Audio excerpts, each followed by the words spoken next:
بسم اللہ الرحمن الرحیم. بیٹا چیپٹر نمبر 2 پاکستان اور بیرونی دنیا. اسی چیپٹر میں جو ہم جس چیز پہ بات کریں گے اس میں سے زیادہ جو ہے وہ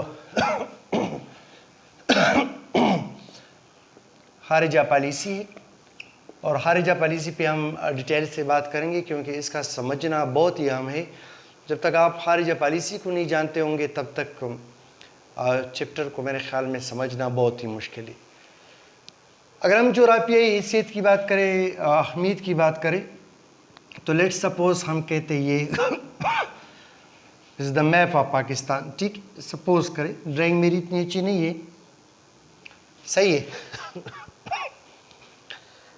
اگر یہ پاکستان کی میپ ہے تو جیسے کہ آپ کو معلوم ہے بیٹا کہ اس سائڈ پہ جو چین ہے، صحیح، جو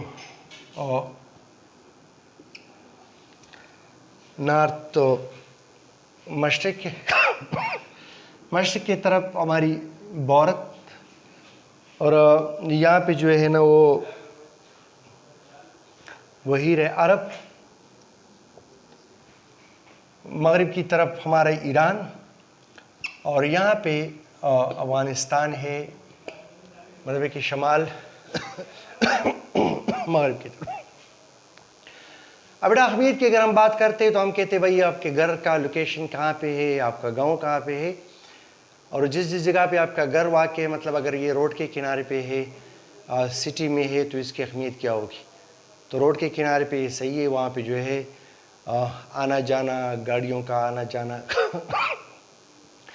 مارکیٹ تک جانا دیر تک آپ سکتے ہو. اگر بہت زیادہ شہر میں ہے تو آپ کو ساری فیسلٹی، اسکول کی فیسلٹی، ہاسپٹل کی فیسلٹیز، جاب کی وغیرہ یہ سب موجود ہوتے. اگر آپ دور پر کہیں دیہاتوں پہ ہے تو اس کی اپنی اہمیت بھی ہے، میرٹ ہوتے ہیں اور ڈی میرٹ بھی ہوتے ہیں. تو اسی طرح پاکستان کی جو لوکیشن ہے، پاکستان جہاں جہاں پہ واقع ہے، اس چیزوں کی اہمیت کیا ہے. مطلب ہے کہ ان چیزوں سے، ان علاقوں سے پاکستان کو کیا کیا فوائد حاصل. تو کتاب کو چھوڑے ہم یہاں پہ بات کرتے ہیں، یہاں پہ شمالی علاقے جاتے ہیں، جو ہے نا یہ پہاڑی علاقے ہیں، ہندوکش کے سلسلے ہے، قراقرم کے سلسلے ہے، اور ہمالیہ کے سلسلے ہے. تو یہاں پہ جو جنگلات ہیں تو اس کے فوائد پاکستان کے لیے کتنے، سپوز کریں، فرض کر لیتے ہیں. ہم پہلے کہتے کہ یہاں پہ گنے جنگلات ہیں تو یہ بارشوں کا سبب بنتے ہیں. ظاہری بات ہے، موسم کو خوشگوار رکھتے ہیں، آب و ہوا کو یہ خوشگوار رکھتے ہیں، بارش برسانے کا سبب یہ بنتے ہیں یہ جنگلات وغیرہ. دوسری بات یہ کہ یہ یہاں پہ جو پہاڑ ہے نا، یہ اس مطلب ہے کہ اس لوکیشن پہ، ٹھیک ہے. اسی موسم میں، آج کل جتنے موسم ہیں، تو یہاں بحیرہ عرب سے جہاں پہ یہ ہوائیں اڑتی ہے تو یہ یہاں پہ آ جاتی ہے، ان پہاڑوں سے ٹکرا لیتی ہے، اور جب یہ ان پہاڑوں سے ٹکرا لیتی ہے تو واپس ہی پہ آ کر یہ پنجاب اور سرحد میں سابق خیبر پختونخوا میں سے بارش برسانے کا سبب بنتے ہیں. سپوز کریں اگر اس پہاڑوں کا رخ بھی نارتھ ساؤتھ کی طرف ہوتا تو پھر یہ پہاڑ مطلب ہے کہ یہ بارشیں نہیں بنتے، اور اگر یہ بارشیں نہیں برستے تو پھر یہ پنجاب اور خیبر پختونخوا کے جتنے بھی بہترین علاقے ہیں دنیا میں سے، اسپیشلی پنجاب کا جو علاقہ ہے، دریائے سندھ کے جو زیریں میدان ہے تو زرخیز ترین علاقے ہے، تو پھر یہ اتنے زرخیز نہ ہوتے، اور جب یہ زرخیز نہ ہوتے تو پاکستان جو ہے نا یہ مطلب ہے کہ اتنا ترقی یافتہ بننے کی اس کے چانسز بہت زیادہ کم ہو جاتے ہیں. یہاں پہ بارشیں برستی ساری، یہاں پہ بارشیں بھی برستی ہے تو یہاں پہ برف باری بھی ہو جاتی.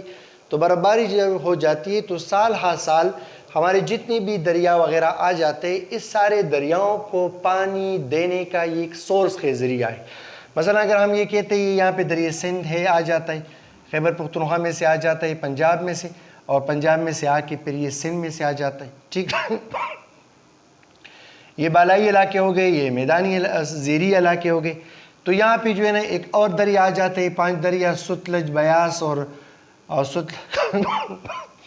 ستلج، بیاس، جہلم وغیرہ، چناب وغیرہ، یہ آ جاتے ہیں، اور یہ یہاں پہ مٹن کوٹ کے مقام پہ مل جاتے ہیں، اور پھر یہ آ کے یہاں پہ ہو جاتے. تو یہ یہاں پہ دوابے بن جاتے ہیں. دوابوں کا مطلب یہ ہے کہ دو دریاؤں کے درمیان جو علاقہ ہوتا ہے اور یہ اپنے ساتھ ایلومینیم وغیرہ یہ زرخیز مٹی جو لاتے تو یہ پاکستان کے سب سے زیادہ زرخیز ترین علاقے یہ بھی انہی کی وجہ سے. تو بیٹا یہاں پہ جتنے بھی جنگلات ہیں تو دنیا کی سب سے بہت بڑی انڈسٹریوں میں سے یہ آ جاتی ہے. ایک ایک فٹ کے حساب سے وہ بیچتے ہیں, اتنے قیمتی درخت ہے. یہاں پہ مختلف قسم کے جانور ہے, بہت زیادہ قیمتی جانور ہیں, مارخور وغیرہ ہے. پتہ نہیں ایک شکار کی قیمت بھی, اس کے جرمانے بھی کروڑوں تک آ جاتے ہیں اور اس کی اپنی قیمت بھی لاکھوں تک آ جاتی. یہاں پہ وزٹر آ جاتے ہیں, لوگ یہاں پہ آ جاتے ہیں, باہر سے بھی آ جاتے ہیں. جب باہر سے آ جاتے ہیں وہ اپنے ساتھ لاکھوں اور کروڑ جو ہے پیسے لے آتے ہیں اور یہ یہاں پہ رہ جاتے ہیں. تو ایک انڈسٹری بن گئی ہے سیاحتی, یہ بھی اس کا ایک فائدہ ہے. جتنی بھی میڈیسن وغیرہ ہے صحیح, تو یہاں پہ جو جاڑی بوٹیاں اور درخت وغیرہ ہے تو یہ میڈیسن جو دوائیاں وغیرہ ہے اس کے لیے را میٹیریل ہے. را میٹیریل مطلب ہے کہ جس سے چیزیں بنتی ہیں مطلب فرنیچر کے لیے بھی را میٹیریل یہاں سے ملتا ہے, تو دوائیوں کے لیے میڈیسن کے لیے بھی یہاں سے ملتا ہے. پانی کا سورس بھی یہاں پہ ہے. اچھا یہ جو ہے نا یہ دفاعی طور پر بھی ہمارے لیے یہاں پہ ہماری دفاع بھی کرتی ہے, کیونکہ کوئی بھی ملک کوئی بھی دشمن جو ہے نا یہ زمینی حملہ اس طرف سے نہیں کر سکتے اس پہاڑوں کی وجہ سے. صحیح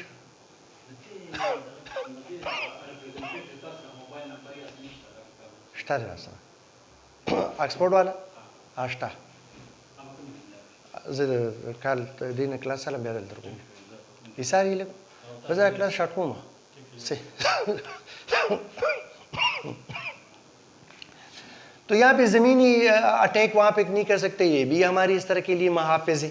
اچھا دوسری بات ہے کہ اگر یہ پہاڑیں ہم اس کو ہٹا دیں تو اس طرف بیرونی طرف پہ جو ہے وہ جتنے بھی لوگ ہیں جتنے بھی کنٹریز وغیرہ ہے تو اس میں سے پردہ وغیرہ, چونکہ یہ مسلم نہیں یہ بہائی وہاں پہ بہت زیادہ ہے, تو یہ تو ایک ہماری زمینی محافظ تو بھی ہے لیکن نظریاتی محافظ بھی ہے. نظریاتی محافظ یہ ہے کہ نظریات ہمارا ملک کس نظریے کے تحت پہ بنا تھا, لا الہ الا اللہ کے نام پہ بنا تھا. افسوس کا مقام ہے, اس پہ ڈسکشن بھی کریں گے کہ اس پہ کے لیے بنا بھی تھا یا نہیں بنا تھا یا کتابوں تک محدود ہے, لیکن یہ کلاس میں ڈسکس کریں گے.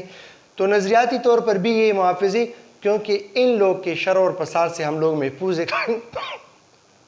یہ الگ بات ہے کہ 3G اور 4G ابھی دنیا کو قریب لے کے آ چکے, لیکن جب اگر آپ اس طرح نیکڈ آنکھوں سے اس کو دیکھ رہے ہو تو پھر اور پرابلم بہت زیادہ ہو جاتے ہیں.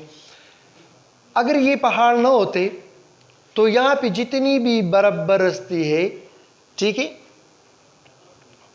اتنی برف برستی کہ پنجاب اور خیبر پختونخوا یہاں پہ برف ہی برف ہو جاتے, اور کیونکہ وہاں سے اس سائڈ پہ سے ناسا سے برف آ جاتی تھی تو یہاں پہ جو ہے نا یہ ترقی جو ہے نا ایک ترقی پذیر ملک کے لیے بہت زیادہ مشکل ہو جاتی.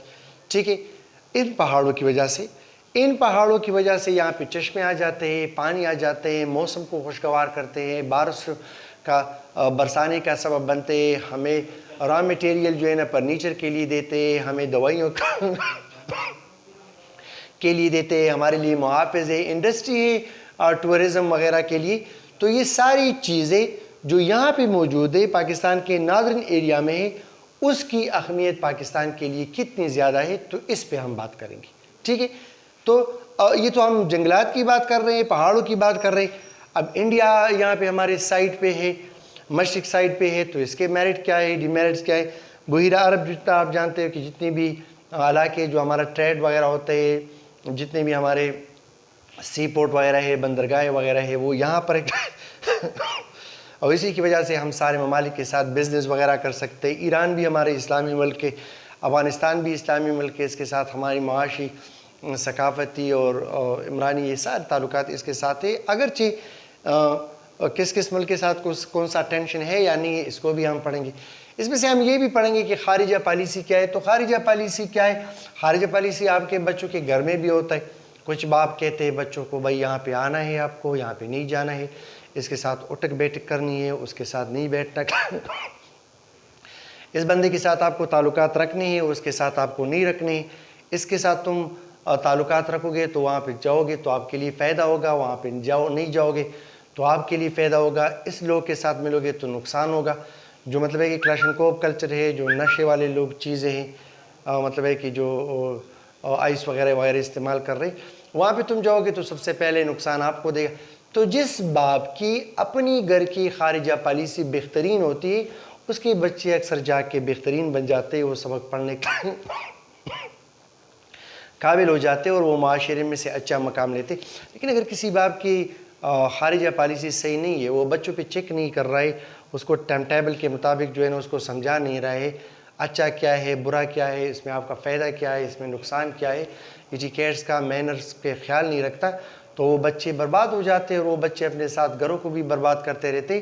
تو اسی طرح ہر ایک ملک کی اپنی خارجہ پالیسی ہوتی ہے، اور یہ خارجہ پالیسی میں آپ کو ذہن میں رکھنا بہت زیادہ اس پہ ہم ڈسکس کریں گے جب ہم چیپٹر کو شروع کریں گے، کہ خارجہ پالیسی میں کوئی بھی مستقل دوست یا دشمن نہیں ہوتا، یہ ذہن میں رکھیں۔ ہم اکثر بتا رہے ہیں نا کہ یو ایس اے ابھی ہمارا فرینڈ ہے، چائنا ہمارا فرینڈ ہے، انڈیا ہماری دشمن ہے، یہ نہیں ہے۔ خارجہ پالیسی میں کوئی بھی دوست یا دشمن مستقل نہیں ہوتا۔ مستقل کیا ہوتے تھے؟ مفادات ہوتے ہیں، آپ کے مفادات ہوتے ہیں۔ کوئی بھی ملک یا امریکہ ہے، آپ سے اس کے مفادات ہے، آپ کو اس کی ضرورت ہے تو وہ آئے گا، آپ کے ساتھ تعلقات بہتر بنائے گا، اور اگر آپ کے ساتھ اس سے آپ کو کوئی فائدہ نہیں ہے، انڈیا سے فائدہ ہے، تو انڈیا کی طرف جو ہے نا اس کا میلان یا رجحان وہاں پہ ہوگا۔ تو جہاں پہ جس سے بھی جہاں پر بھی آپ کو فائدہ ہوگا تو وہاں پہ آپ کا تعلقات۔ عام لائف میں ذہن میں رکھیں، عام لائف میں دوست اور دشمن مستقل ہوتے، اور عام لائف میں ہم اللہ تبارک و تعالیٰ کی رضا کے لیے یا اپنی پرسنالٹی کی ڈیولپمنٹ کے لیے ہم مستقل دوست اور دشمن نہیں رکھتے، بلکہ ہم انسانیت کا مظاہرہ کرتے ہیں۔ ہم چاہتے ہیں کہ لوگ کے ساتھ بھلائی کرے، لوگ کے ساتھ نیکی کرے، لوگ کے ساتھ اچھائی کرے، اور یہ ہونا بھی چاہیے۔ لیکن ملک کے سطح پر جہاں پر جدھر پر بھی آپ کے مفادات ہیں اس کو دوست بنایا جاتے ہیں، اور جہاں پر بھی آپ کے مفادات نہیں یہ ختم ہو جاتے تو دوست نہیں ہوتا۔ سب سے زندہ مثال امریکہ کی، جب اس کو کے مفادات ہوتے طالبان بنانا چاہتے تو یہاں پہ آ کے ہم پہ پتہ نہیں ڈالر کی برسات کر لیتے اور ہم طالبان بنا لیتے۔ لیکن پھر وہی طالبان جب امریکہ کے مفاد میں نہیں ہوتے اس کو ختم کر لیتے، ہم بھی اس کو ختم کر لیتے۔ امریکہ دوست نہیں ہے، وہ دوست ہے تو اپنے مفادات کے لیے سب کچھ کوشش کر رہے ہیں۔ اسی طرح سارے ممالک جہاں پہ آپ کو فائدہ ہے۔ تو خارجہ پالیسی پہ ہم بھی بات کریں گے کہ بھائی یہ کس طرح ہونی چاہیے، کن ممالک کے ساتھ ہمیں تعلقات رکھنے چاہیے، کن کے ساتھ نہیں رکھنی چاہیے، اسلامی بلاک بنانا چاہیے یا نہیں بنانا چاہیے، تو یہ بہت زیادہ ضروری ہے۔ مسئلہ کشمیر پہ بات کریں گے، اس کو حل کیا جا سکتا ہے یا نہیں حل کیا جا سکتا، اور اس کو حل کرنے کے کون سے طریقے ہیں، کون سے آپشن ہمارے ساتھ ہیں، اس پہ بھی ہم بات اس میں کریں گے۔ وسطی ایشیائی ممالک کے ساتھ ہمارے تعلقات کس طرح ہونی چاہیے۔ وسطی ایشیائی ممالک وہ ہے جو 1991-92 میں جو ہے نا یہ رشیا سے آزاد ہو گئے تھے۔ یہ 5 ممالک ہیں جو یہاں پہ واخان کی پٹی ہے ساری، یہاں پہ جو واخان کی پٹی ہے وہ اس کے یہاں پہ جدا کر رہی تھی، آپ لوگوں نے پڑھا ہوگا، ازبکستان، قرغیزستان، قازقستان وغیرہ وغیرہ، یہ 5 ممالک ہیں، یہ وسطی ایشیائی ممالک میں آتے ہیں۔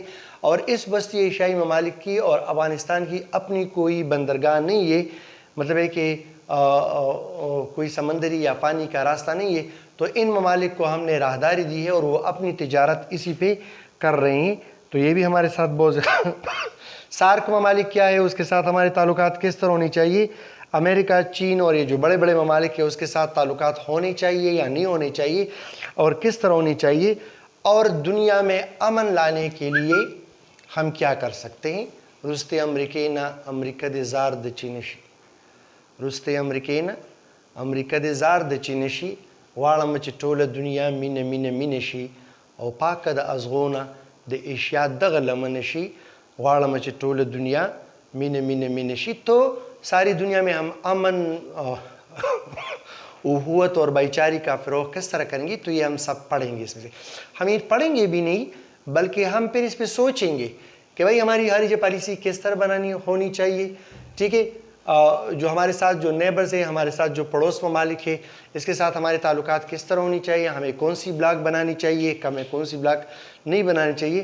تو اسی چیپٹر میں آپ یہ سب پڑھو گے، اور جب آپ بڑے ہو جاؤ گے اور آپ کو یہاں پہ پوسٹ وغیرہ یا ذمہ داریاں ملیں گی، تو جب تم سمجھ چکے ہوں گے تو تم بہترین فیصلہ کر سکو گے بیٹا. تو یہ صرف شارٹ آپ کو یہ بتانا تھا کہ یہاں پہ کیا کرنا ہے یا کیا پڑھیں گے. یہ باقی چپٹر میں کچھ جو بے نظیر کے نواز شریف کے کچھ دور وغیرہ جو ہے نا رہ چکے, تو میں نے قصدن اس کو اس کی ضرورت ہی نہیں, آپ بک دے کے سمپلی اس میں کلیئر ہے. جہاں پہ آپ کو پرابلم ہے, جہاں پہ آپ کو ٹینشن ہے, تو آپ مجھے بتایا کریں. فی الحال تب تک کے لیے اتنا کافی. کل سے تو بھی انشاءاللہ پیر کے دن سے آپ کے ریگولر کلاسز ہوں گے. سارے بچوں کو انفارم کریں, چونکہ بچے یہاں پہ بہت زیادہ کم ہوتے ہیں, تو اس لیے بیٹا کلاس لینے میں مزہ نہیں آ رہا ہے. ٹھیک ہے, نہ پڑھنے میں مزہ آ رہا ہے نہ پڑھانے میں مزہ آ رہا ہے. تو تب تک کے لیے آپ اجازت دیجیے. امید ہے کہ اب ذرا اس کو بہت زیادہ سیریس لوگے. اللہ حافظ. ہاں